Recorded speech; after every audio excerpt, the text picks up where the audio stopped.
வெங்காயம், பூண்டு, தக்காளி, வரமிளகா, வரமல்லி, தேங்காய் இது எல்லாமே ஒன்றா சேர்த்து இந்த மாதிரி நான் வந்து கடலெண்ணெய் விட்டு இந்த மாதிரி ஃப்ரை பண்ணி எடுத்துக்க போகிறேன்.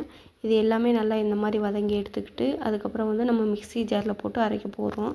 பாருங்கள், அது கூட கொஞ்சம் சீரகம் சேர்த்துக்கிறேன். அப்புறம் ஒரு மிக்ஸி ஜாரில் கொஞ்சோண்டு புளி, மஞ்சத்தூள் கொஞ்சம், அதுக்கப்புறம் வீட்டு குழம்பு மிளகாய் தூள் கொஞ்சம் சேர்த்துக்கிறேங்க. அதுக்கப்புறம் பார்த்திங்கன்னா கத்திரிக்காய் வந்து இந்த மாதிரி கட் பண்ணி தண்ணியில் போட்டு வச்சுருக்குறோங்க. ஏதாவது பூச்சி எது இருக்கான்னு பார்த்து அதுக்கு தகுந்த மாதிரி க்ளீன் பண்ணி வச்சுக்கோங்க. அதுக்கப்புறம் ஆயில் விட்டு எண்ணெய் விட்டு கடலை எண்ணெய் தாளிப்பு உலகை சேர்த்துருக்கோங்க. அதுக்கப்புறம் கருவேப்பிலை சேர்த்துருக்கோங்க. கத்திரிக்காய் வந்து நம்ம அரைச்சி வச்ச மசாலாவில் டிப் பண்ணி கத்திரிக்காய் மட்டும் ஃபஸ்ட்டு கொஞ்ச நேரம் இந்த மாதிரி நல்லா ஃப்ரை பண்ணிக்கலாங்க. அதுக்கப்புறம் அரைச்சி வச்ச மசாலாவையும் நம்ம வந்து சேர்த்துக்கலாம். பாருங்கள், இந்த மாதிரி நல்லா கிளறி விட்டுட்டு லாஸ்ட்டில் வந்து நம்ம வந்து உப்பு கொஞ்சம் சேர்த்துக்கலாங்க. அதுக்கப்புறம் தேவையான அளவு தண்ணி சேர்த்து இந்த மாதிரி நல்லா கிளறி விட்டுக்கலாம். பாருங்கள், கொதித்து வருது. இந்த மாதிரி ஒரு 5 நிமிஷம் கொதித்து வந்து